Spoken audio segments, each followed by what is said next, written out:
आज हम स्टार्ट कर रहे हैं वैद्युत द्विध्रुव के कारण निरक्षीय स्थिति में विद्युत क्षेत्र की तीव्रता का व्यंजक। इसके पहले हमने पढ़ा था अक्षीय स्थिति में विद्युत क्षेत्र की तीव्रता वैद्युत द्विध्रुव के कारण। ठीक है, अब पढ़ना है निरक्षीय स्थिति में। देखो क्या था पिछले क्वेश्चन में, हमने क्या देखा है कि अक्ष पर जब कोई बिंदु स्थित हो, ये जैसे वैद्युत द्विध्रुव इसकी अक्ष पे मतलब इसको आगे पीछे बढ़ाने पे कहीं भी यदि कोई बिंदु स्थित है तो वो अक्षीय स्थिति में होता है। लेकिन क्या हो, यदि आगे पीछे बढ़ाने पर कहीं भी कोई बिंदु ना हो, वो अक्ष के दूसरी ओर हो। अक्ष के दूसरी ओर मतलब जैसे अक्ष जी जा रही है ना, तो इसके ऊपर हो या नीचे हो, कहीं भी हो सकता है। तो अपन मान के चले ऊपर ये बिंदु है यदि, ठीक है, तो यहाँ हमें विद्युत क्षेत्र की जो तीव्रता निकाल ली है। ठीक है, तो हम क्या करेंगे, माइनस क्यू और प्लस क्यू आवेश के कारण निकालेंगे तीव्रता, तब ये क्या कहलाएगी, परिणामी तीव्रता कहलाएगी। ठीक है, ध्यान से समझना इस क्वेश्चन को, मोस्ट इंपोर्टेंट क्वेश्चन है एग्जाम की दृष्टि से। ठीक है, मैंने एग्जाम में ये क्वेश्चन आता ही है। ठीक है, चलो देखते हैं। तो अपन क्या करना, सबसे पहले निरक्षीय स्थिति क्या कहलाती है, जब कोई बिंदु वैद्युत द्विध्रुव की अक्ष के, जब कोई बिंदु वैद्युत द्विध्रुव की अक्ष पर स्थित ना हो, ठीक है, तो उसे हम निरक्षीय स्थिति में कहते हैं। ठीक है, जैसे देखो मान के चलो एक जे माइनस क्यू आवेश है, ठीक है, और एक जे हो गया प्लस क्यू आवेश। ठीक है, ध्यान से समझना, इसका डायग्राम ही इंपॉर्टेंट है। सबसे पहली चीज तो हमें डायग्राम बनाना आना चाहिए। ठीक है, मान के चलो हम इसको ए बी नाम दे रहे हो। ठीक है, ए बी क्या हो गया है, वैद्युत द्विध्रुव है जो कोई माइनस क्यू एवं प्लस क्यू आवेश से मिलकर बना। इसकी निरक्ष पे जाना है तो हम क्या कर रहे हैं, इसका मान के चलो इसकी तो टोटल लंबाई क्या होती है वैद्युत द्विध्रुव की, 2l होती है। टोटल लंबाई हमें पता है ना, 2l कितनी, 2l होती है इसकी टोटल लंबाई, यानी कि वैद्युत द्विध्रुव आगम कितना होता है, 2ql।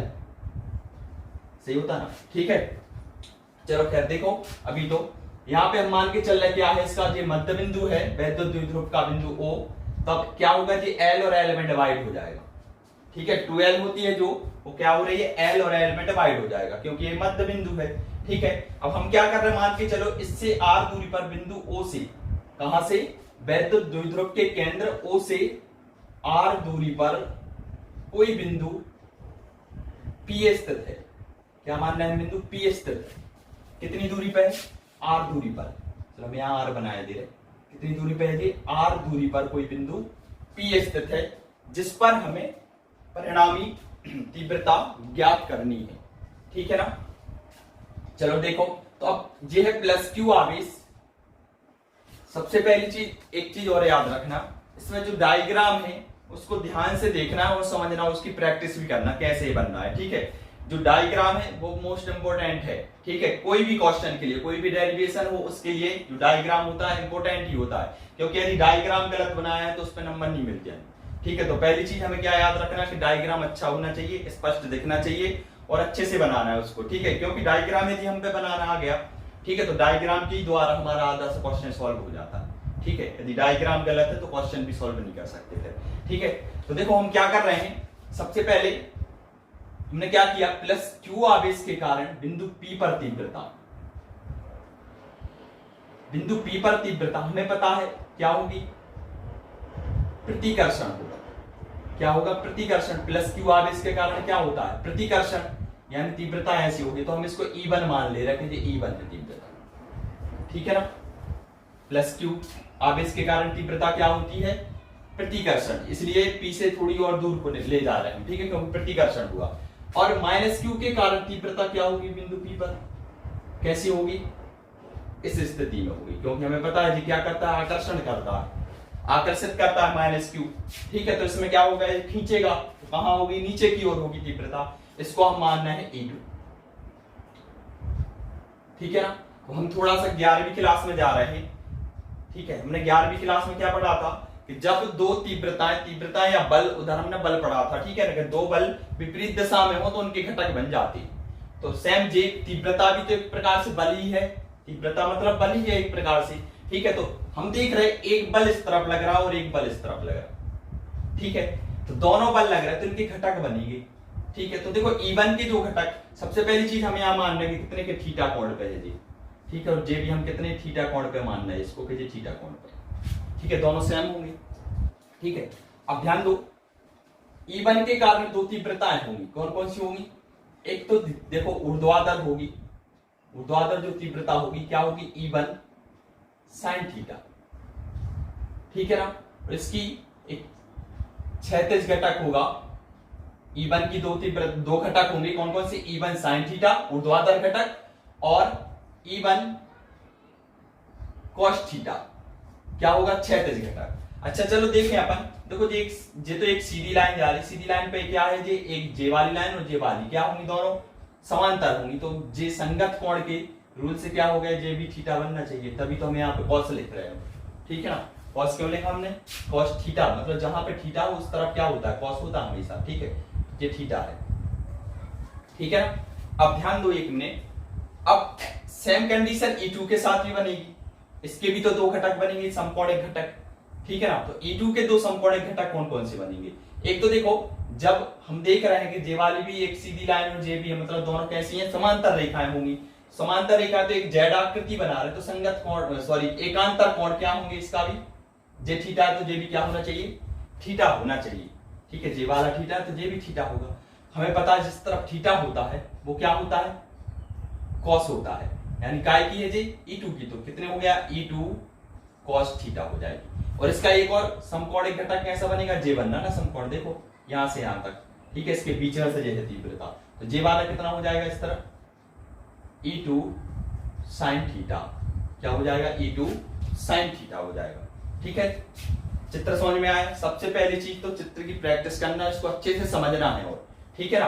अब देखो क्या हो रहा है, E1 sin थीटा और E2 sin थीटा परिमाण में क्या है, समान है, और दिशा में क्या है, विपरीत है, तो ये तो निरस्त होने वाले हैं, ठीक है। लेकिन हम देख रहे हैं कि जो E1 cos थीटा है और E2 cos थीटा, दोनों की तीव्रता एक ही दिशा में, एक ही दिशा में, जैसे मान के चलो ये अपन भी इस तरफ धक्का लगा रहे हैं और कोई चीज उसी तरफ जा रही है, तो क्या हो जाती है, वो डबल हो जाती है, मतलब जुड़ जाते हैं, ठीक है। एक नाव है, जैसे नदी में बह रही है, नाव मतलब नदी ऐसी बह रही है इस दिशा में, तो नाव भी ऐसी चल रही है, तो दोनों की चाल क्या होती है, उसमें जुड़ जाती है। तो इसमें भी अपन देख रहे हैं दोनों की तीव्रताएं कहां लग रही, इस तरफ लग रही है, यानी कि ये क्या हो जाना चाहिए, जुड़ जाना चाहिए। हो गया अपना डेरिवेशन, ठीक है, इसी से होना है पूरा डेरिवेशन, इतना बस याद रखना, इसको कर देना है, ठीक है। अब अपन थोड़ा सा और समझ लें, क्या कि देखो जे आर है, जे वाली दूरी कितनी है, आर है, तो जे कितना है, एल है, ठीक है।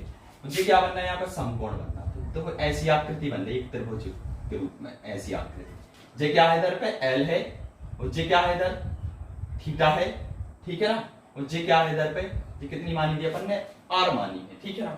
तो हमें जे बताओ कि जो अपन देखेंगे जे बन रहा है एक समकोण त्रिभुज, बिल्कुल सेम कंडीशन इस तरफ भी लग रही है, बिल्कुल जे कंडीशन इस तरफ और जे कंडीशन इस तरफ भी है, ठीक है। हम क्या देख रहे हैं जी, समकोण त्रिभुज है, ठीक है, समकोण त्रिभुज है, तो ये क्या होगा, कर्ण होगा। तो यदि हमें इसका मान निकालना है तो हम क्या करेंगे, कर्ण का मान क्या होगा, root R square plus L square होगा ना, होगा R square plus L square, क्या होगा, कर्ण का वर्ग बराबर लंब का वर्ग प्लस आधार का वर्ग, और इधर से वर्ग घटता है तो इस पे आ जाती है करनी, ठीक है। तो ये तो आ गया समझ में। तो इधर हम देखेंगे तो इसका मान क्या होना चाहिए, ये हो जाएगा root R square plus L square, J होगा और जे भी होगा इस तरफ, मतलब जे वाली लाइन जो दिख रही है बिल्कुल सेम जे वाली होगी, ठीक है ना। तो अब लिख नहीं रहे हम वहां पे, चलो देखो अब सबसे पहले हमें लिखना क्या है इसमें, सबसे पहले लिखना है, माना कि जो जो किया हमने वही लिखना है, माना कि ए बी एक वैद्युत द्विध्रुव है, वैद्युत द्विध्रुव है जो कि -q प्लस q आवेश से मिलकर बना है, आवेश से मिलकर बना है, ठीक है। दोनों आवेशों के बीच की दूरी, दोनों आवेशों के बीच की दूरी कितनी मानी थी हमने, बीच की दूरी देखो 2l है, टोटल दूरी यानी कितनी है, 2l है। तब वैद्युत द्विध्रुव आघूर्ण, वैद्युत द्विध्रुव आघूर्ण कितना होता है, P बराबर 2ql होगा, ठीक है। एक चीज तो अपनी ये कंप्लीट हो गई जो लिखना है हमें, ठीक है ना। अब चलो देखें अपन, सबसे पहले हमें क्या करना है, देखो अपन ने पिछले क्वेश्चन में भी किया था, एक बार हमने अच्छी स्थिति में जब किया था, एक बार प्लस से तीव्रता निकाली थी, एक बार माइनस क्यू के कारण तीव्रता निकाली थी, और उनकी फिर हमने परिणामी तीव्रता निकाली थी। सेम कंडीशन इसमें भी यही करना है। हमें क्या करना है, एक बार हम प्लस से तीव्रता निकालेंगे बिंदु पी पर, एक बार माइनस से निकालेंगे और दोनों की परिणामी निकाल देंगे, हमें क्या मिल जाएगा, उसका आंसर मिल जाएगा। जो देख रहे हैं, खैर सबसे पहले हम निकालना है प्लस क्यू आवेश के कारण तीव्रता, प्लस क्यू आवेश के कारण, प्लस क्यू आवेश के कारण बिंदु पी पर तीव्रता, इसको हम कितना माने थे, E1, तो E1 लिख लो। E1 बराबर कितना होता है, 1/4 pi epsilon 0 Q upon R square. R क्या होता था, वहां पे दूरी होती थी, तो हमें इधर देखना है कहां से जा रहे, प्लस Q से P तक की दूरी कितनी है, देखो अभी निकाल ली थी हमने, J कितनी है, J है। हम इसकी जगह पे क्या लिखेंगे, दूरी का वर्ग यानी R square plus L square का होल वर्ग लिखेंगे इसको, ठीक है ना। चलो अब इसको एक समीकरण डाल के यहीं पे छोड़ दो। अभी तो सेम ऐसे ही हम कर रहे हैं माइनस के साथ, माइनस क्यू आवेश के कारण, माइनस क्यू आवेश के कारण बिंदु P पर तीव्रता, बिंदु P पर तीव्रता कितनी होगी, E2 बराबर, E2 बराबर देखो क्या होगा, 1/4 पाई एप्सिलॉन 0 Q अपॉन क्या होता है, दूरी का वर्ग। अब इसमें दूरी माइनस क्यू के कारण पी तक की दूरी भी क्या है, सेम। देखो जैसे हमने इस तरफ निकाली थी ना, इस तरफ समकोण बनना, इस तरफ भी तो समकोण त्रिभुज बनना, जे भी दूरी कितनी होगी, जितनी जे है, यानी कि कितनी होगी, ये हो जाएगी root R square plus L square का होल स्क्वायर, ठीक है।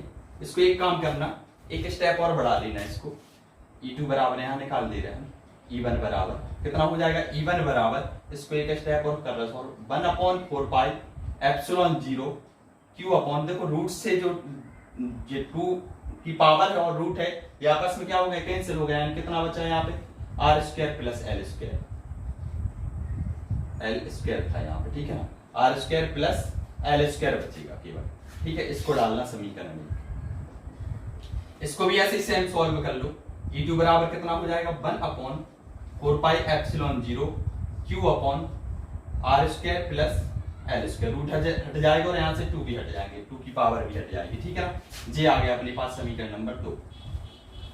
चलो अब देखते हैं क्या है, अब हमें निकालना परिणामी तीव्रता। तो परिणामी तीव्रता कहां से निकलेगी, तो परिणामी तीव्रता बराबर, परिणामी तीव्रता, एक काम करना, इसके पहले छोटा सा और लिख ले रहे हैं हम थोड़ा। इसके बाद हमने किया क्या था, यहाँ पे देखो E1 और E2 क्या है, विपरीत दिशा में, अतः इनके दो समकोणिक घटक बनेंगे, E1 के दो समकोणिक घटक बनेंगे, E1 sin थीटा ऊर्ध्वाधर घटक और E1 cos थीटा क्षैतिज घटक। सेम ऐसे ही लिखना, हमें E2 के साथ भी लिख देना फिर कि E2 के भी दो घटक बनेंगे, कौन कौन से, E2 sin थीटा ऊर्ध्वाधर घटक और E2 cos थीटा क्षैतिज घटक, ठीक है ना। ये लिखना है हमें, इतना इधर ही लिखेंगे हम इसके बाद, ठीक है ना। क्या लिखना है यहाँ पे, E1 और E2 के दो समकोणिक घटक बनेंगे, E1 के दो समकोणिक घटक कौन कौन से होंगे, E1 sin थीटा ऊर्ध्वाधर घटक और E1 cos थीटा क्षैतिज घटक। इसी प्रकार E2 के भी दो घटक बनेंगे, कौन कौन से, E2 sin थीटा ऊर्ध्वाधर घटक और E2 cos थीटा क्षैतिज घटक। इसके बाद एक लाइन और लिख लेना, क्या लिखोगे,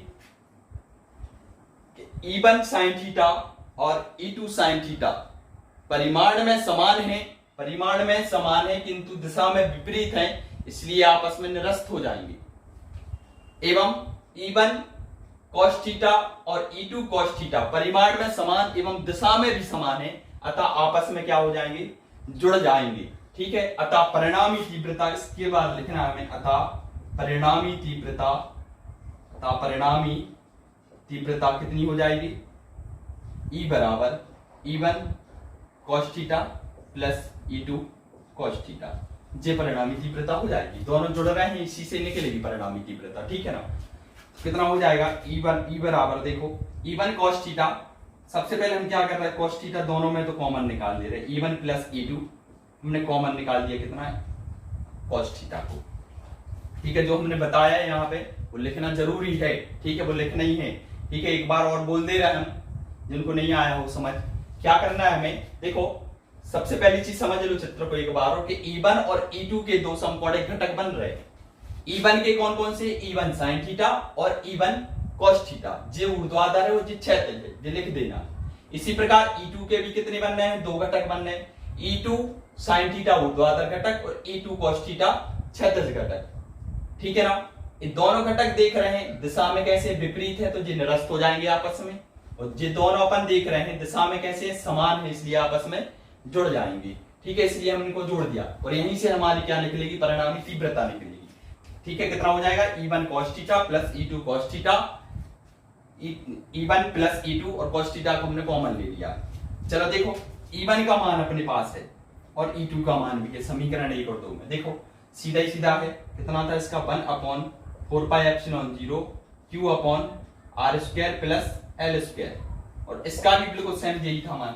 ठीक है ना, E2 का भी कितना था, 1/4πε0 Q upon R square plus L square.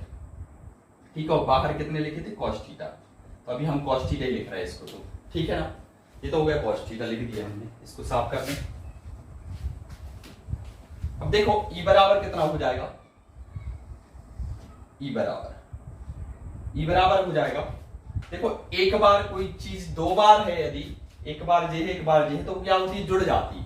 ठीक है, एक बार जे होगी एक बार जी, मतलब दोनों जब जुड़ेंगे तो इनका एलसीएम कितना आएगा, समान आएगा, एक और एक कितने हो जाएंगे, दो हो जाएंगे, मतलब डबल हो जाएंगे। सीधी सीधी जोड़ रहे हैं, दो समान चीजों को जोड़ेंगे तो क्या हो जाएंगे, वो डबल हो जाएंगे। डबल हो जाएंगे मतलब इसमें दो लिख देना, केवल ज्यों खत्म हो जाएगा। ठीक है, तो हम लिख दे रहे हैं इसमें कितना, 1/4πε0 2Q अपॉन 2Q क्या लिख रहा है, एक Q और एक Q, कितने होगा, 2Q। ठीक है ना, बाकी नीचे का तो सब सेम ही था, एलसीएम समान है इनका, और ये कितना हो गया, R square plus L square, और क्या है, cos थीटा। हम एक काम कर रहे हैं, cos थीटा का मान भी निकाल दे रहे हैं यहां से। देखो cos थीटा का मान निकाले हैं, फिर से बनाया देगा तेरे को जो। ठीक है, ये क्या था, थीटा था यहाँ, ये कितना था, L था, और ये था अपने पास R, और ये कितना था अपना, R square plus L square root के अंदर। ठीक है ना, यदि हमें cos थीटा का मान चाहिए, हमें पता है cos थीटा बराबर क्या होता है, cos थीटा बराबर होता है समकोण त्रिभुज में आधार बटे कर्ण। ठीक है, क्या होता है, आधार बटे कर्ण। तो आधार कितना है इसमें, आधार थीटा जहां पे स्थित होता है वो आधार कहलाता है, मतलब जे वाला, यानी कितना हो गया, L। तो L अपॉन कर्ण कितना है, जी कर्ण, समकोण के सामने वाला कर्ण हो जाएगा, यानी कर्ण कितना है, रूट के अंदर R square plus L square. ठीक है, जो हो गया cos थीटा का मान। ठीक है, जो लिख देना है यहाँ बाजू में। ठीक है, इसको हम साफ कर रहे हैं, जी यहां से निकाला है हमने। ठीक है,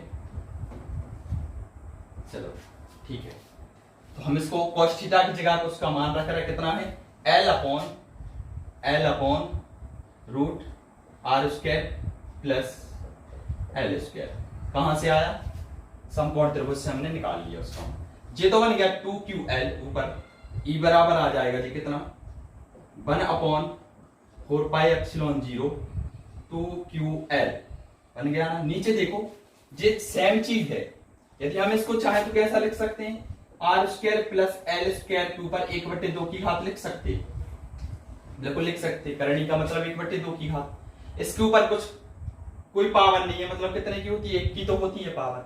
और गुणा में अपन क्या देखते हैं, यदि आधार समान है तो क्या होते हैं, जुड़ जाते हैं। ठीक, ऊपर वाली घात, तो 1 और 1/2 जुड़ जाएंगे, 1 प्लस कितना हो जाएगा, 1/2, यानी 3 कितना आ गया, 2 हो गया। ठीक है, समझ में आया ना, इसलिए हम यहाँ पे क्या लिख रहे हैं, 3/2 लिख देंगे, इसको साफ कर रहे हैं। ठीक है, इधर कितने लिखेंगे हम, R square plus L square के ऊपर पावर हो जाएगी 3/2 की। ठीक है ना, चलो ये तो हमें पता है 2QL क्या कहलाता है, देखो P का मान होता है जी, तो इसकी जगह तो हम लिख दे रहे हैं P। तो E बराबर आ गया कितना, 1/4πε0 P upon R square plus L square to the power 3/2। ठीक है, ये क्या हो गया, अपना व्यंजक हो गया। चलो ये तो हो गया अपना सिंपल सा एक व्यंजक। अब यदि अपन देखेंगे जो वैद्युत द्विध्रुव है, वैद्युत द्विध्रुव है, यदि वो लघु है, ठीक है, तब क्या होगा, तो हम चलो इसको साफ करते रहे ऊपर वाला जी। ठीक है, इसको कर देते साफ।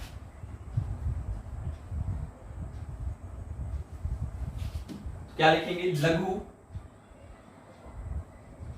वैद्युत द्विध्रुव के लिए, लघु वैद्युत द्विध्रुव के लिए क्या होगा, यदि ये लघु होगा तब R है जो L की अपेक्षा बहुत ज्यादा बड़ा हो जाएगा। मतलब हम क्या लिखेंगे, L less than two R, ठीक है। इसलिए L स्क्वायर है वो और ज्यादा छोटा हो जाएगा, कैसे, R स्क्वायर से बहुत ज्यादा छोटा हो जाएगा। अतः L स्क्वायर को हम क्या मान लेंगे, L स्क्वायर को R स्क्वायर की अपेक्षा नगण्य मानने पर, नगण्य या जीरो मान लेंगे, नगण्य मानने पर, ठीक है ना। क्योंकि देखो क्या है, जब हम कोई भी चीज यदि छोटी है तो उसका वर्ग क्या होता है, और ज्यादा छोटा हो जाता है। कैसे, देखो जैसे मान के चलो अपने पास कितने हैं, 2 हैं और 10 हैं, ठीक है ना। तो हम देख रहे हैं 2 हैं जो 10 से बहुत छोटे हैं, चलो कम छोटे हैं अभी तो, लेकिन इनका वर्ग और कर दो तो 2 का वर्ग 4 और 10 का वर्ग कितना, 100, मतलब बहुत ज्यादा छोटे होते हैं। तो हमें पता है यदि ये छोटे हैं तो उनका वर्ग और ज्यादा ही छोटा हो जाता है, ठीक है ना। तो हम वर्ग क्या हो जाएगा, और ज्यादा छोटा, मतलब L स्क्वायर R स्क्वायर की अपेक्षा क्या हो जाएंगे, नगण्य हो जाएंगे, ठीक है। चलो इसको देख रहे हैं, तब इसको हम समीकरण, चलो जो भी डला उसको नेक्स्ट डाल देना, थर्ड डाल दे रहे हैं, ठीक है ना। समीकरण थर्ड, तो हम लिखेंगे समीकरण 3 से, समीकरण 3 से क्या होगा, E बराबर 1/4 पाई एप्सिलॉन 0 P अपॉन कितना हो जाएगा, देखो L तो 0 बन गया, मतलब कितना बचा, R स्क्वायर और कितने की पावर, 3/2 की पावर, ठीक है। देखो स्क्वायर जे वाले 2 से जे वाले 2 तो कैंसिल हो जाएंगे, यानी E बराबर आ गया कितना, 1/4 pi epsilon 0 P upon R3। जे क्या हो गया, निरक्षीय स्थिति में विद्युत क्षेत्र की तीव्रता का अभीष्ट व्यंजक, यही अभीष्ट व्यंजक है निरक्षीय स्थिति में, ठीक है। इसकी दिशा देखो क्या होगी, इसकी दिशा होगी +q से -q की ओर, लिख देना दिशा, ठीक है। उनमें भी लिख लेना, +q वाले में होती है प्रतिकर्षण, ठीक है ना, और -q में क्या होगी, आकर्षण, ठीक है। यहाँ पे देखो ये प्रतिकर्षित कर रहा था, तो इस वाले में E1 की जो वैल्यू निकाली तो उसमें प्रतिकर्षित लिख देना, और E2 वाले में क्या लिख देना, आकर्षित लिख देना, ठीक है। ये तो हो गया हमारा कौन सा डेरिवेशन, निरक्षीय स्थिति वाला डेरिवेशन। इसकी अच्छे से प्रैक्टिस कर लेना, जी बोर्ड एग्जाम में आते ही है क्वेश्चन, ठीक है, मोस्ट इंपोर्टेंट है। अभी आप जो पढ़ रहे हैं विद्युत में, आगे चल के चुंबक में बिल्कुल सेम चीज यही मिलेगी तुम्हें, ठीक है ना। चुंबक में थोड़ा बहुत चेंज होता है, बाकी डेरिवेशन यही रहता है।